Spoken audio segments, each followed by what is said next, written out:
podcast of Safe Check. We're gonna call this now, or you can call it whatever you want. We're gonna call it Get Us Food and Everything Else podcast. Yeah. Thanks, Awesome. Jay. Well, you know what's great about this is today that we're in person for the first time. Mm-hmm. This is episode number 13, by the way. Wow. Hey, 13 times. Lucky 13. Cool. Lucky 13 in person. In Italy, 13 is a lucky number. Is it? It is. I didn't know that. So when did we make it not lucky? I'm not sure. It's like British. Yeah, probably. Awesome. Well, I'm going to let you introduce the next guest here after we do our quick intro, and then we'll be right back after this with this pretty cool chef. Yeah. All right, I'm going to find the button here in person. Here we go.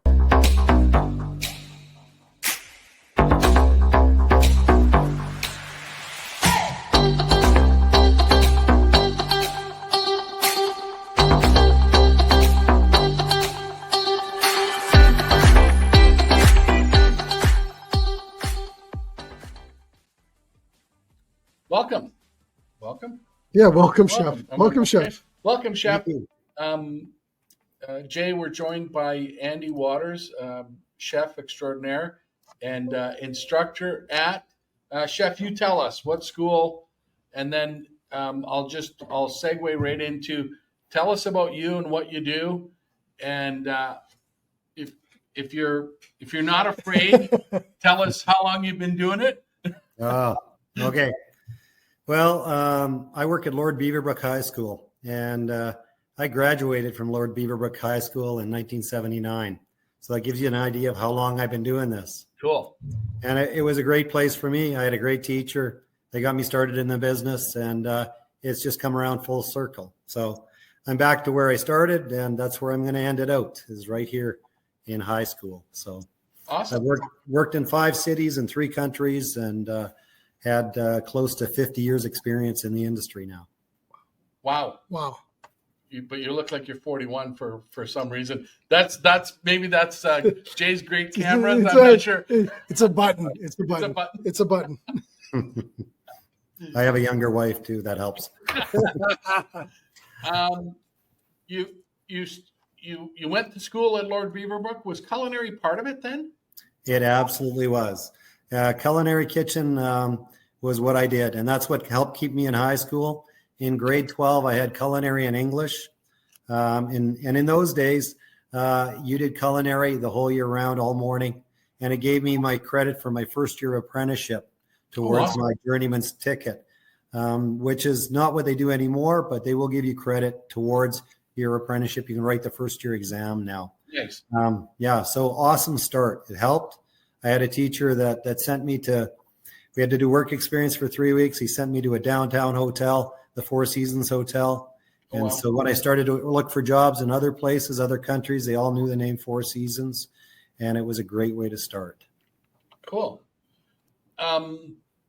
Is apprenticeship happening the same way now as it did then? I'm sure it's changed somewhat, but it is the same. It is the same. It's for a cook, it's 3 years apprenticeship. You can either go through SAIT and take the PCK program, or one of the tech colleges, take the PCK program and then do an apprenticeship afterwards. Or you can get into an apprenticeship and do a 3-year apprenticeship, going to the tech colleges for 2 months at a time, writing your tests at the end of those times, and going on. Or they do have different programs at some of the techs where you can go 1 day a week. So they just created new programs and new styles of doing the same apprenticeship program. And I don't really think the theory has even changed that much in 50 years. So it's still what it is, good basic cooking. Cool. How many students would come through? Me and you have talked about this previously. How many students, well, just not necessarily about the question I'm about to ask you, but we've talked about that the school boards are starting to invest in the kitchens again because industry needs cooks and chefs, and there's an increased interest from the kids. Can you talk a little bit about that? For sure. So this high school is amazing. It's a huge high school, and it's always been heavy on the CTS side, or the career technology studies sides. So that's the shops, the heavy shops, the culinary, those programs. We have amazing shops at this high school, and they've all been renovated in the last 5 to 10 years. So they are focusing, and even they've been the CBE itself, the Calgary Board of Education, has been focusing a lot on renovating these programs. This kitchen that I'm in now looks nothing like the kitchen I was in 79. It's twice the size. The equipment that is here is beautiful, up-to-date combination ovens, all the equipment we could possibly want, beautiful baking ovens, proofers, sheeters, rollers. Everything we really could want is here in these kitchens for us. And they spared no expense in building beautiful products for us. The idea being that, of course, the students get a better education. They get a more realistic hands-on education if they have the equipment that's used in the industry nowadays. We can give them a better platform to work off of, and when they're going into the industry. And that's the same for the shops. The automotive shop here has, I believe, 8 different bays to work on cars at the same time. So it's that kind of thing. The equipment is good. They've done a wonderful job of setting it up and giving us the tools to work with, for sure. Awesome. How many kids would go through the program at Lord Beaverbrook in a typical year? And this is an option. Am I correct for kids? Absolutely, it's an option. Right now, I have a cap on 32 students per class. We have 4 classes a day running right now for the semester. So 120, double that, 240 in a year that are going to go through the culinary program. In that number, 200 to 240 a year approximately. That's awesome. Incredible. And you're not everybody that wants it can get in by the. Absolutely. No, there is a waiting list to get into the culinary program. We have a foods program here as well, and both of those are very popular. The culinary program is the most popular. Some of the high schools now have a baking program as well, and they're all super popular because they're great life skills. Whether you're going to go into the business or not, you're going to get great life skills that are going to service you the rest of your life. And that's what a lot of our focus is how do we do things well for the students so they learn how to be good cooks at home as well, and how to be safe at home as well. So I'll segue into what we do now, because that's what you just said is kind of the reason we wanted to partner. You were one of the first, but you weren't the first. Right. But the Centennial High School was the first, and back probably 8 or 10 years ago, Calgary was Alberta was going through a boom, and we were asking restaurants why they weren't training more people, and they said there's nobody to train because there was no people to work. Right. And our response to them was, well, how could we help you? At the same time, Chef Ali from Centennial reached out and said that he wanted to train some of his kids in food safety so that they can get their certification, because they were going to go out and work in the real world as one of their first jobs. So we asked why he wasn't going to train everybody, and he just said expense.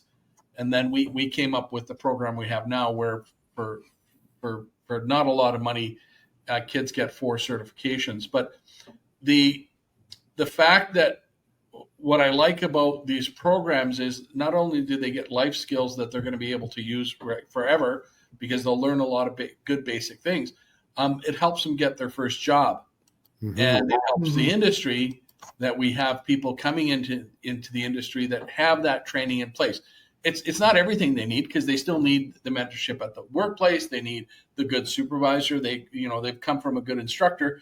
I think our industry is getting better with having maybe chef, you can tell us, way back in your first job, was every chef that you worked for really nice? I don't know. Like, I know my instructor when I went to baking school, and I had an old world Swiss chef, a pastry chef that was my instructor. He made me shave my mustache.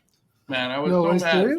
But yeah, that was kind of his, you can't have a mustache in a bakery was his thing. So, but I did learn a lot from him, and one of the things that obviously I needed back then was discipline. So, is it changing out there from when you went to school, when you went to your first job at the Four Seasons? Was it a tough place?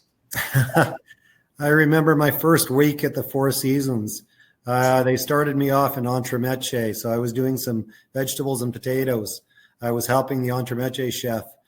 And I was doing the same potatoes for about 2 hours. I was getting a little tired. I wasn't used to working like that. And I was leaning up against the counter as I was working. And the chef came in, a little German guy. Oh, no. And instead of talking to me, he kicked the back of my leg. So I fell down on the floor. Okay. And he said, "You do not lean on the counter." And that's how he communicated with me. Wow. That was old school way. That was the old school way. It was. When I was working, I worked in a hotel in Stockholm, Sweden. And they had promoted me from being a demi-chef de partie to a chef de partie. And there was a German sous chef there. And the restaurant, it was a Friday night and it was crazy busy. And I had to have a pomme rosti done. And I was starting to fall behind. And I'm working hard because I want to improve myself. And they were waiting a few minutes for my pomme rosti. And at the end of the night, he came up and he literally was a foot away from me, screaming in my face, "You are the problem." And literally, I was in tears. I'm 25 years old. I'd have never been treated like this. Right. Well, anyways, and he started just screaming at me. And this is how they were dealing things. So I saw a lot of that European things. If something wasn't cooked perfectly, they threw it back at you. Instead of talking to you, they would throw things at you. Nowadays, who wants to put up with that for the amount of money these people get paid? And yes. I was always told, "I'm too nice of a guy. You'll never be a good chef." Well, I ran 5 different hotels. So you were a good chef. I think I'm a good chef. People follow me from hotel to hotel because I treat people with respect and dignity. Yeah. Right? You talk to them nicely. You build them up.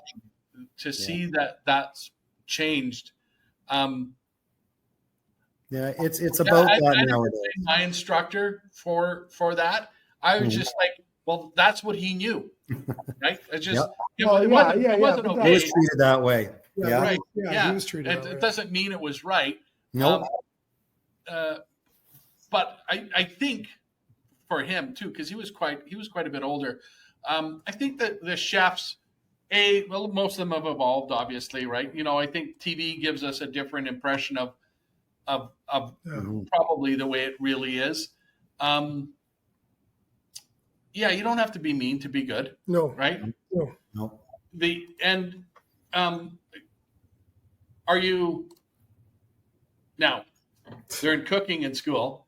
Is it different in your class? Let's say creative writing or social or whatever other topic they're taking. Like, are you the hard ass at your school because you're in comparison to maybe something? No. Again, I'm a softie. So to be honest, I teach probably one of the best subjects in the school. I'm so lucky that way because I teach a subject they want to be there. They've chosen to be there. And you know how teenagers are with food? They always want food. They are always wanting to get fed. So it doesn't take a lot to motivate them to get them in there. And in turn, it doesn't take a lot to motivate them to stay focused and do the products we need to do. They're learning great life skills that they can take home and do at home.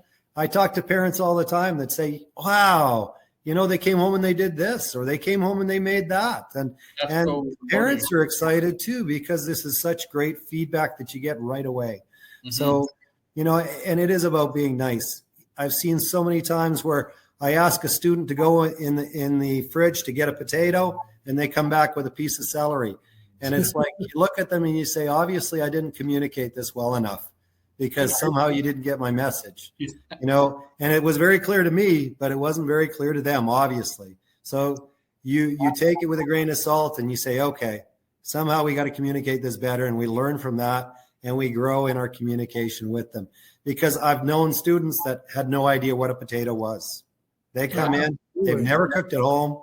They have no idea. So how do we bridge that gap with them to get them to understand it? And it's not by being harsh, that's for sure.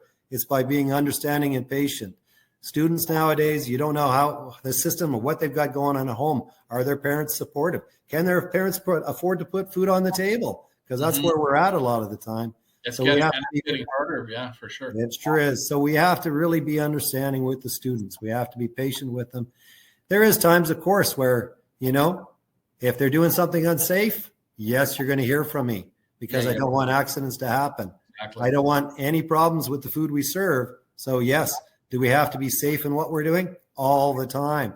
That's why health and safety and sanitation is hugely important.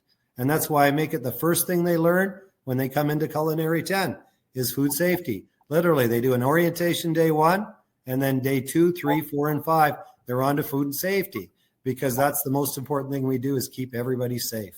So. And how does our program work for you in that sense? Is Absolutely. the online program work better than I still advocate that in-person training's the best, obviously, but the online program's pretty good. Our new online program's even better. Does that work for your students? Is there challenges with it? Well, technology at times is a little bit of a challenge with it, but I found it easy to adapt to. And I like it. And the reason I like it is because I taught food safety just by myself to the students for a long time, giving them tests and the whole bit. And it's kind of like teaching math. Most of them just zone out. They don't really want to hear it. They don't want to go through it. So I thought, how do we make this as engaging as possible? And when I saw the course, I thought, well, this is a lot more engaging than I am. And it seemed to hold true for them. Do they retain a lot more than when I was doing it person to person? I would say maybe a little bit more, but I know that they're more focused for a much larger percentage of the time. And I think that's a good thing. They also get a better base knowledge than what I could teach them because more things are being covered in a way that they can touch on.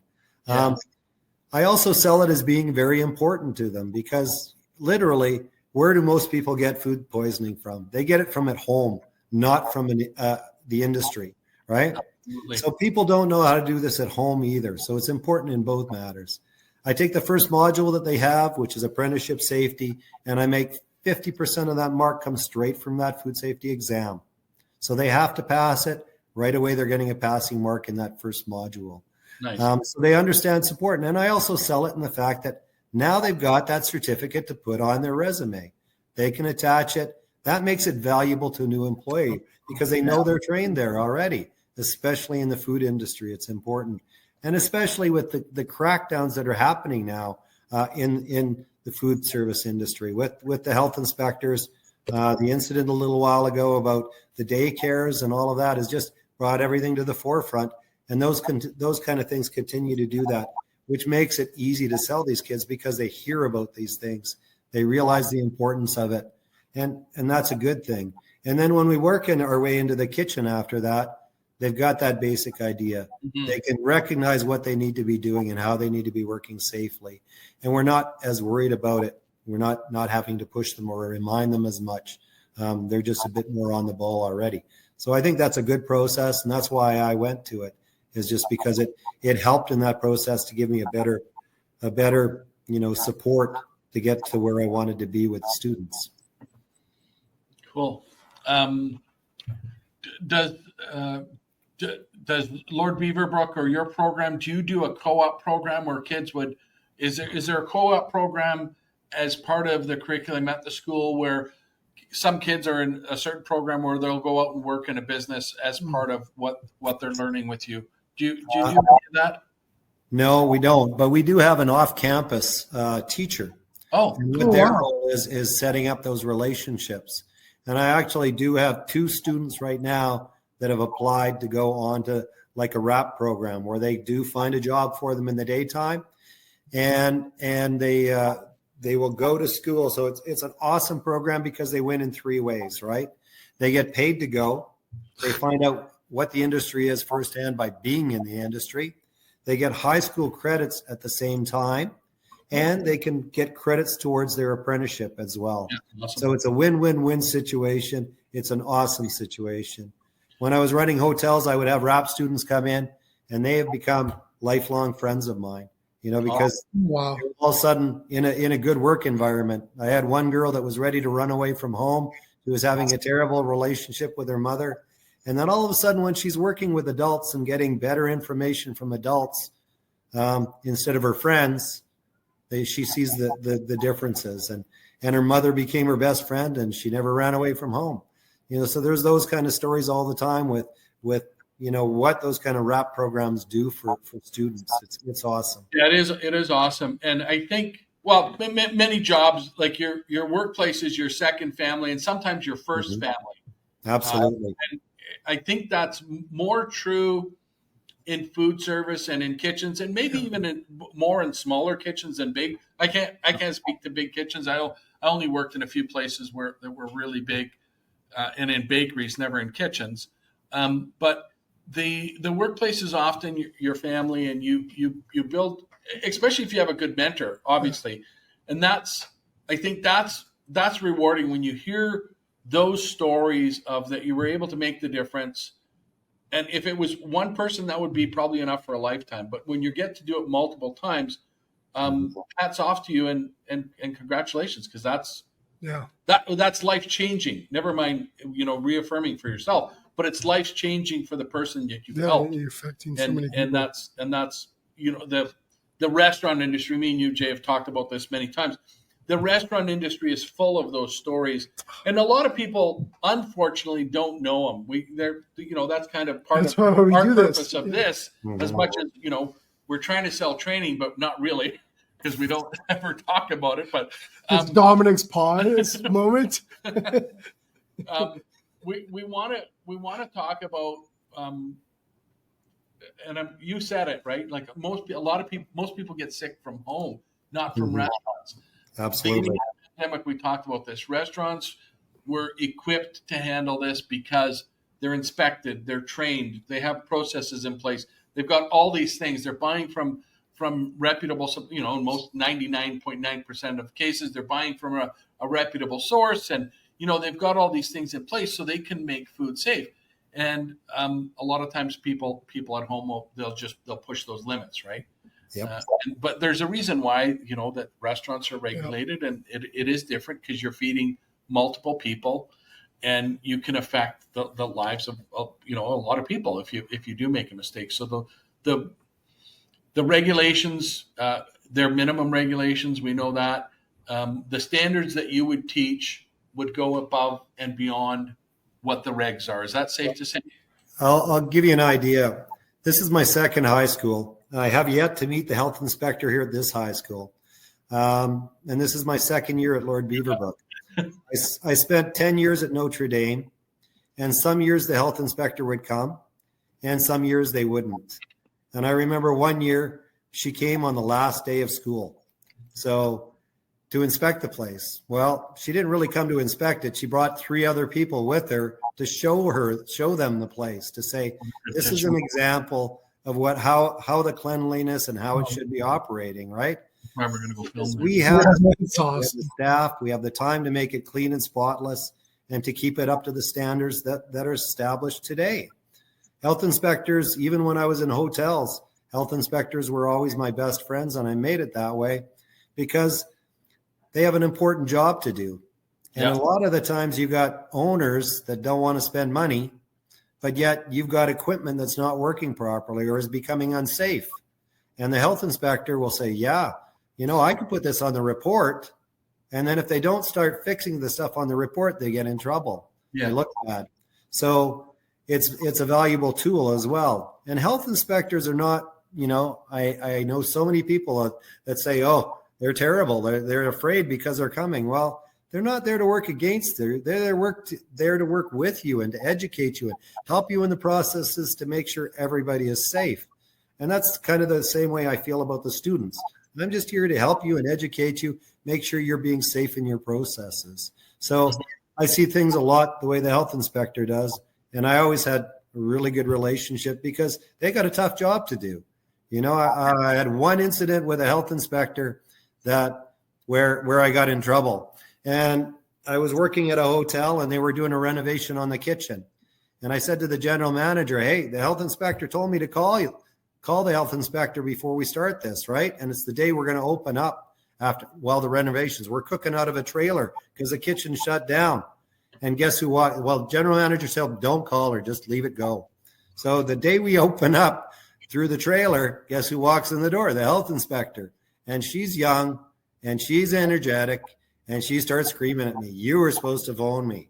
You were supposed to phone me. Nobody is getting sick on my watch. And she was furious with me.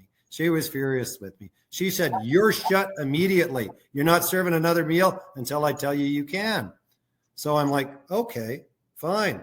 5 minutes later, we were open. I forgot to put one roll of paper towel on a hand wash sink. And then when I fixed that, we were fine. But it's that attitude, right? Make them your friend, be with them, and they're going to be fine for you. Yeah. In Alberta, they're passionate. They care about people, and that's why they're doing that job. Yeah, and that's as a citizen, we need them to do that job. They're absolutely. They're there. About 10 years ago, maybe 12, in Alberta, there was an Auditor General report about kind of the state of public health inspections in Alberta.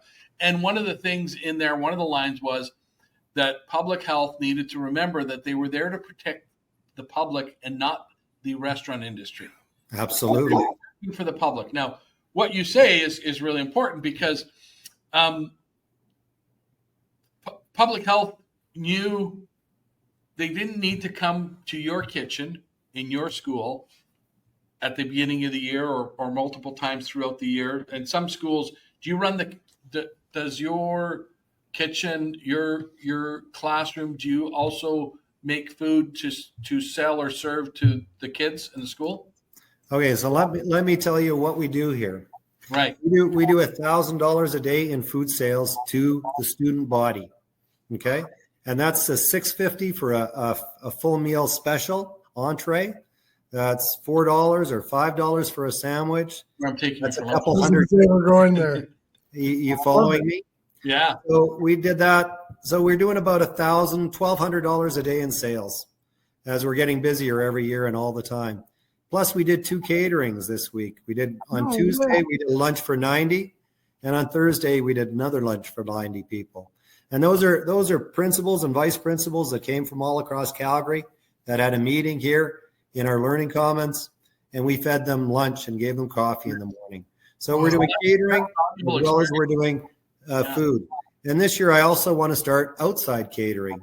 I have classes in the afternoon that we do more home-style cooking because we're all focused to get the food out at lunchtime. We don't do a dinner service, so we do all this food at lunchtime. And that's what culinary is. We're just about trying to cook for the cafeteria and trying to cook for catering. So now I want to get the afternoon classes busier, so more catering. That's the way to do it for them. They can do more of the prep, more of the work. And so I'm going to start to go to the local things. We have Acadia Rec Center right beside us. We have the Alberta Tennis Center right beside us.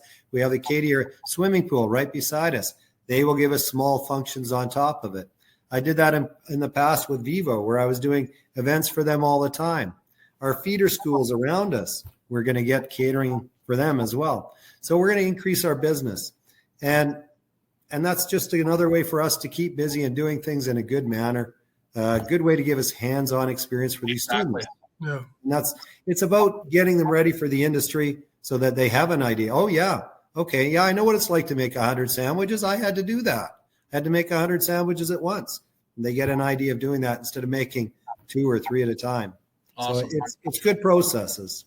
Yeah. The where I was kind of going a little bit with that earlier was the health inspector. And when we talk to restaurants, they say, well, they're only here for 5 or 10 minutes. And we're affiliated with the Canadian Institute of Public Health Inspectors.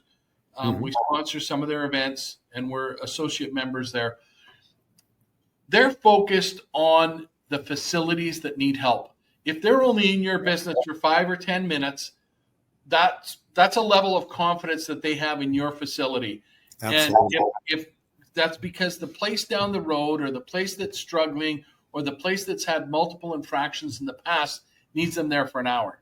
Yep. So that they know your kitchen, hey, I can come and show this place off, right? I can come and say to somebody, here's what a good operation looks like. Chef, I wanted to ask you, now you're a school and you've got kids and you've got 32, 4 times a day. How hard, from before you were in high school, in your hotel days, and I asked this of Chef Leanna as well, how hard is it to go? You said some owners don't want to spend money, but I kind of want to know this. I know what the answer is, but how hard is it to be from just okay to really good, or really shitty and dirty to really good, right? Because you tell me. Smile. Is it a big? It is, because you have to change the environment. Right. And that's a process. You have to change. So, and I've been there. I worked at a hotel that went from a Best Western logo to a Delta logo. Oh, wow. And so it's about, okay, how do we change that whole image at the same time? So you've got a bunch of staff that are there that are working at one level, and how do you get them to the next level? So it's about motivation. It's about education, right? It's about creating a lot of work and a lot of energy into saying, okay, this is our new way to do things. How do we motivate everybody? How do we bring them all along on the same bus so that they're all going to get us to the same goal? So it's not an easy task by any means, because they're a little adverse to change at times. Yeah. Especially us older people, right? So we try to give them the right tools. We try to give them the right attitude, and then we try to give them the right pushes on the back or pushes on the back out the door to get the right people in to do the job. So it becomes a lot of management to get to that process of making changes. And it's a very slow process, unless you've got something else that's a major change, like new ownership or whatever, that they see, oh, there's new investment. But yeah, change is not always an easy thing, that's for sure. Not always. You say, I was more looking for, as it's true. We call that food safety culture, but culture in general, I think, is kind of what you're talking about. Attitude, which is so true. To take it from really crappy to really good, let's say that takes 100% effort, double the effort. But is it double the labor? Do you all of a sudden spend double the money? Probably not. No, not at all. Not at all. So it's a change of focus, right? So how do you get them to start cleaning in the corners that they never clean, right? Yeah. It's that 10% extra in that aspect. Definitely, it's that focus and pointing it out. And literally, I had one of those problems with I had a line cook who didn't think it was their job to clean. And so what do you do with them? You ask them and you ask them again, and you start writing it up, and eventually they go out the door because, they're bringing everybody down, right? Yeah, it's I had part of your job. Who said he never mind bake cakes. He didn't want to mix cakes. Yeah. And I was like, well, you're a baker. You've got your red seal. You're in a bakery. We're making all these products, cakes being one of them. Why are you so special that you don't have to mix cakes? Yeah. It was just mind-boggling to me. Some people didn't want to work the oven, and it really is. Hey, if we're going to do this and we're going to change this and we're going to all work together to get there, we all have to be together, and hopefully everybody can come along. Yeah, and at some point you have to say you're not. Nope. You're an anchor here. You're dragging everybody down, and that's unfortunate that people. It is. But it's always, I always find fascinating is where that started, that mentality of them thinking that was okay. Yeah, it wasn't with you. It wasn't with like, where did that come from? Was it their parents that said, was there influenced by their parents saying, hey, the dad said, I don't cook or I don't bake, I don't do this. Yeah, there'd be 1,000 stories. Where did it always start? I don't know, Jay.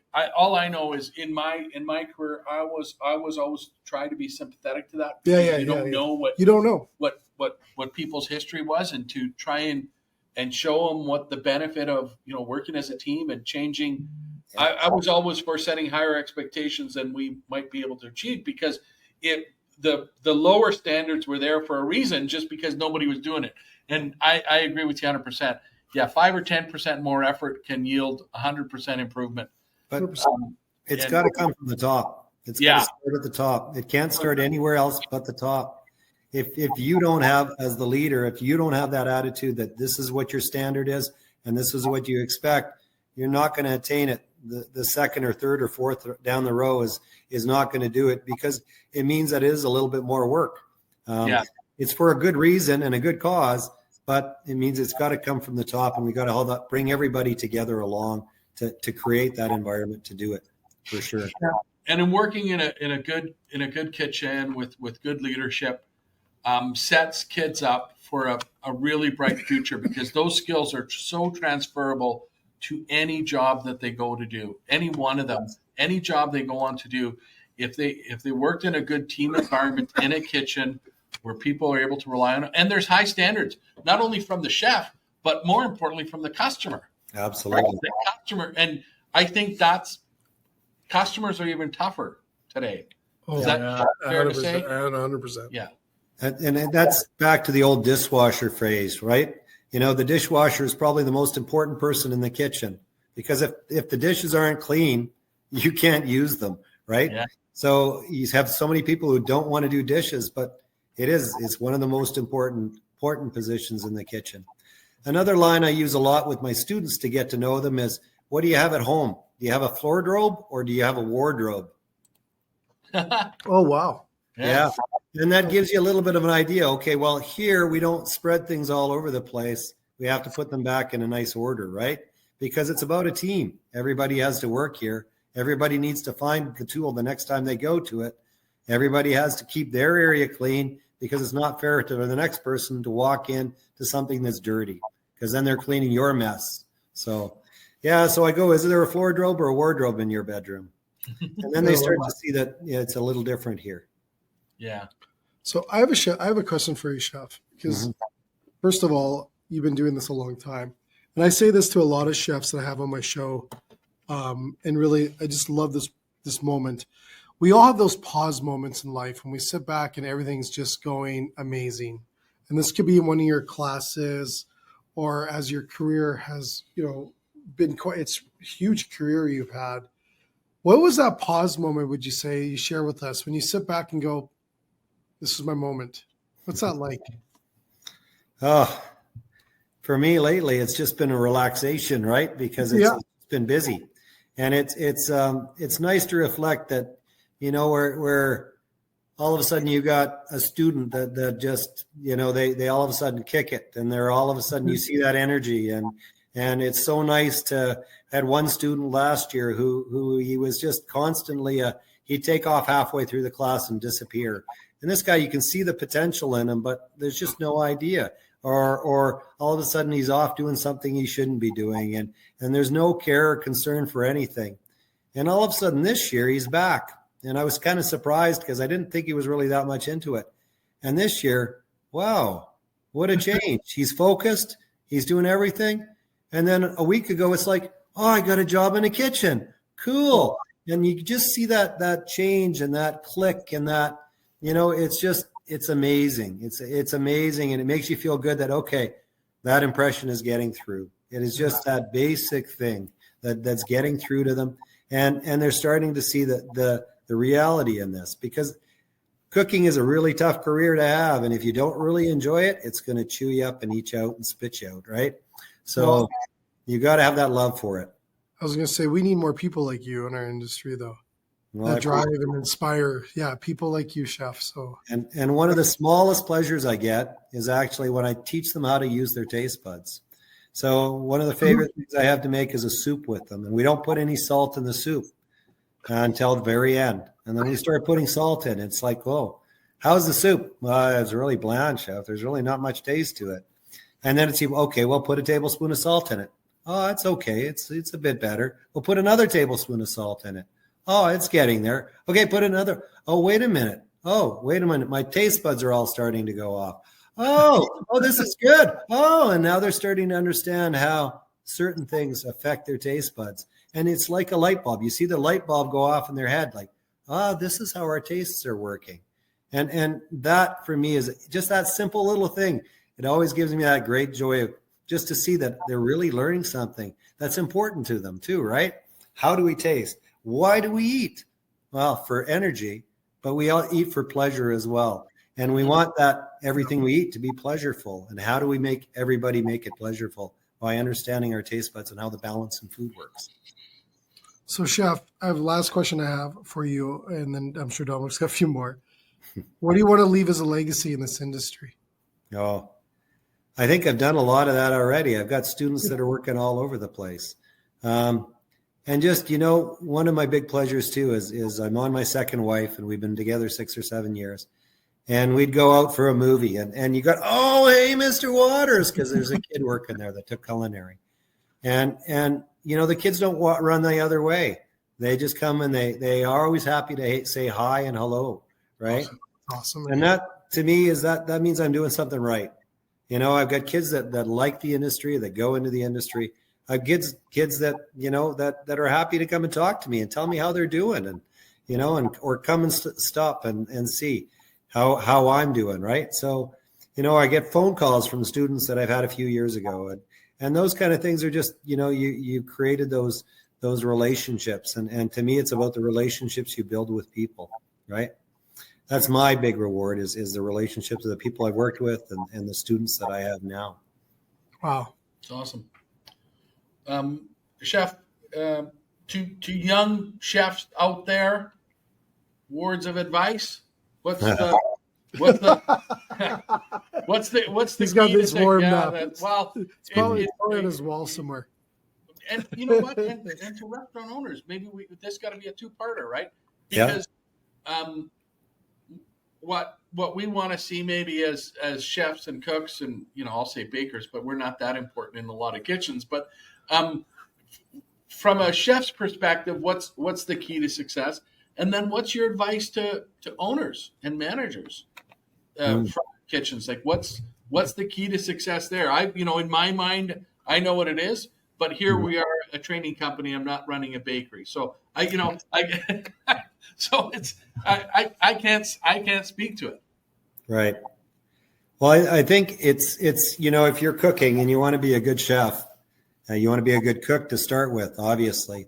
I spent a lot of time getting a lot of different experience before I became a sous chef. I was probably 27 or 28 years old. I'd worked in different countries and many different establishments because I wanted a base knowledge. Was that necessary? No. But it gave me a base knowledge, a good understanding of what and how to do things, because so much apply. So you got to have that love, and you've got to have some passion for it. You've got to have creativity to go along with it, because food is very creative. So you need that blend of those things, and you got to be patient. You've got to, you know, start at the bottom, be willing to do the grunt jobs and the crappy stuff until you make it up to where you want to be. So it's a combination of those kind of things, but be passionate about it, be excited about it, learn and be ready to work evenings and weekends, but get the joy out of the food that you give the people, and seeing that, you know, people love a good meal and they'll talk about a good meal, and just have that passion for it, because you'll need that passion to be successful with it.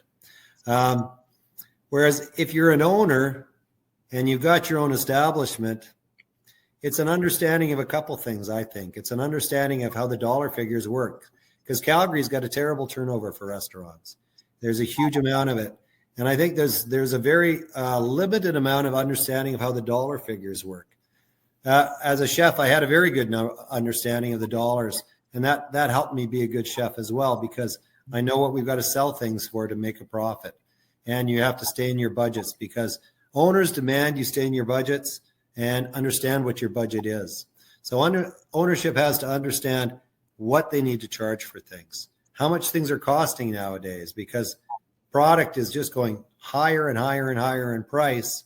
So how does that affect our cost? How do we understand what a balance is? Whether can we charge $25 for that hamburger? Maybe nobody's going to come to buy it. And all of a sudden, why is our business walking out our door and not coming back, right? So there's a fine line there of what is our price ceiling? You know, how do the things on our menu work? What's a good contributor? What's not a good contributor that will bring us in money? You know, can we sell that steak at $50? Okay, we're not selling as many, but when we do sell it, it's contributing a bigger factor. Where are we making more money from? Is that from the beverage sales? Is that from our food sales? And what's driving those factions? So I think there's a lot of lack of knowledge and ownership in restaurants in Calgary, especially because they don't understand it. They don't understand where their market is. They don't understand where their location is, and all those things that drive them together to make it. And then if you've got that wonderful product that people will come for, okay, that's great. But there's not a lot of places that have that amazing product that people are going to go way out of their way to go to, because we have such a huge selection in Calgary. We have such a huge, wonderful variety in Calgary of all kinds of restaurants. And there's amazing places to go out to. So, yeah. It's that passion, it's that understanding, it's that excellence, right? And then how about just a last sort of supplement to that? Mm-hmm. Dealing with their staff. I think that's does the industry get a bad rap, and is there a big employee turnover because of bad ownership and bad managers? I don't know if it's so much that. I think there is some of that, but I think it's the reputation of what the industry is in North America. Yeah. When I worked in Europe, it was much more of a profession. Yeah. Here it's a stopgap. It's a job until I can find something better. Whereas in Europe, it's very much a profession. So people took it much more seriously. They became much more professional at what they were doing. And in turn, that helps, right? It helps the business because now your standards can be higher because you're not retraining all the time. You've got people that are there. And the wages are better. Mm-hmm. They charge more for food. So that's a direct correlation, right? Yeah. Whereas North America, I can't pay $20 for a hamburger. Are you nuts? Well, but wait a minute. We want to pay these people decent money, so we're not having the turnover. But we've been stuck for so long in our price structure and what the customer will pay for things that we're kind of doing a disservice for ourselves in the industry, right? Well, and I think it's a big problem because now, like I used to say, we're addicted to cheap food, but now food is much more expensive. Yep. But it's not because they're paying employees more money. It's because the food costs have gone up so high. So they're still stuck in the same spot. The staff, you still got a huge turnover because there's even more pressure to pay staff less. So it's a really tough spot to be in. And again, I think we do our small part by making the training that we offer affordable for not just for schools, but for restaurants in general. Because all those expenses are now being scrutinized as they should be, right? Because the pressures are immense. Mm-hmm. The nice thing is, I guess, is that as the schools turn more to what Chef Sandy's schools is doing, we have students coming in that have a lot more skills than maybe we used to see in the 80s. I'm not sure. I think the culinary programs in schools, when did they fall out of favor? Would have that been the late 80s, early 90s as we kind of went to computers and computer skills and sort of 90s. Business? When did you see it? Would you have a number, do you think? No, I really don't because I was in the industry at that time. Right. So, but I know that it's become very much back in focus. When they do renovate a school now, they make sure they're putting culinary in it because it only makes good business sense. Yeah. It makes good skills sense too, right? Great for the curriculum for the students, what they need. I think one of my beefs with high schools is that they're still too much university focused and driven. It's all about what university you're going to. Yeah. Well, what percentage of students actually go to university? It's not that high. Yeah. Right? Most of them are going into trades. And there's some amazing paying trades. So why not go that way? Yeah, 100%. Well, and that, any one of those trades, and I remember from all the shops I was in, like we had refrigeration and plumbing and there was even tin back then. There was tin. Serious? And there was, you never did tin? Like no, metal sheets? Well, they didn't call it tin. I'm as old as you. Sheet metal. Old as you. You're as old as me. You're older. But any of those, they call it CTS here. They call it shop in Ontario. But any of those trades, even sewing, like my son, he brought something. He found a seamstress to hem some pants or something. I took sewing, and you took sewing. Awesome. I think it was $40 for one pair. Like it was. I thought it was expensive. I said, "Well, how much did the pants cost?" There's like, "Well, the pants cost like $60 or $70." I says, "We spent $40 to hem them." Like that. Like if he had that skill. Yep. Right. So it's a good skill. It is exactly they used to call it home ec. It was. I remember that. Chef, we really appreciate your time. Oh, it's incredible. My pleasure. Thank you so much. In Europe now, there's a lot of countries in Europe that actually you make a choice at like 13, 14 years old, whether you're going to go to a tech high school or whether you're going to go to university educated high school. And so they start their training a lot younger and in the right kind of education modes. And I think that's a way we could eventually go in the future as well, because I think so too. Do you see it change? Yeah, I think there is need in the basic fundamentals of education to change. But I say that, and we have one of the best education systems in the world from what's published. So we're doing a good job here too. Yeah, overall, absolutely. I agree. I think, it's the same as our health, right? Our healthcare, all those sort of systems. When we say, yeah, we've got these problems, they really are first world problems that if we line ourselves up against a lot of things in the world, we have a lot of really good things. We have a good food safety system. We've got a good education system. We've got a good health system. And I'll give you another little tidbit for your program is this. I was talking to the health inspector when I decided to start using food safety, the program. And I said to her, because, they offer a free program online in Alberta. And she said she would rather that we took your program instead. So there you go. Yeah. I appreciate that. They never used to always be our friends. We took some business away from them initially, but the free program that they have online it's good. It's not as engaging, obviously, but it doesn't give kids their certification. Yeah. And that's what you need from a regulatory perspective. Absolutely. So it's important. And that's, back to, our program when we started was, why give kids the basics for a little bit more time? We'll make it affordable enough for you to do it, but let's give them that certificate in hand so that we've got another program. We call it a resume builder. You said it. It's something to put on their resume. We have another package that's 10 courses that we actually call the resume builder because it allows kids to put those things on their resume, and that's going to help them get their job. And as an employer, if you're willing to invest in yourself or your school's invested in you, because that's what it is, you're putting time and effort to help those kids. You want them to get those skills. But when you go and do that for yourself, it's this sort of lifelong learning mentality. I want to work with that person that's willing to improve their skills, because that says to me they're willing to learn. So they're going to come and work for me, and they're going to be open to learning. Right. So, Chef, one more thing. Sorry, I got to ask this. In a recent incident here in Calgary, we won't mention what it was, but one of the owners of the establishment said, remember, the people that work here, that's a Red Seal chef.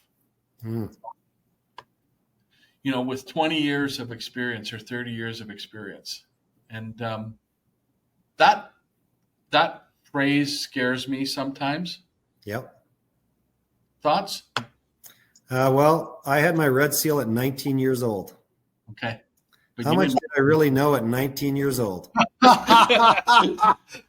Okay. My world is muchly different now, I'll tell you. And what's important now is very different, right? That's great. So, yes, it's a standard. And yes, I think it's a good standard. But it doesn't mean that you really have a great understanding of what's going on, or what the right priorities are, or, and at 19, I didn't understand health and safety that much. Now I have a different idea, and it ranks way higher for me. So, it's about that too, right? And it's about that attitude we carry forward. If we make it important, it becomes important. It's about that leadership piece. So true. Absolutely. Absolutely. Well, I appreciate your time, Chef. Thanks so much for joining us. Hopefully we'll be able to do this again soon. When this gets published, Jay will send you an email, and awesome. But we're glad that you're able to share what you do. And again, congratulations to you and the school, the CBE, and I think the schools probably across Canada. A lot of them are moving in the same way that you are here. I don't know if they're all investing money in their kitchens like you, like the CBE is, but it's really important for our industry. It's important for the kids that they leave schools like yours with those skills in hand, because it makes such a big difference, not only to the industry, but to them in their lives. And thanks again for everything you do. My pleasure. My pleasure. I'm glad I could be here for you today. Thanks again. Awesome. We'll see you later, Chef. Bye, Chef. Bye now.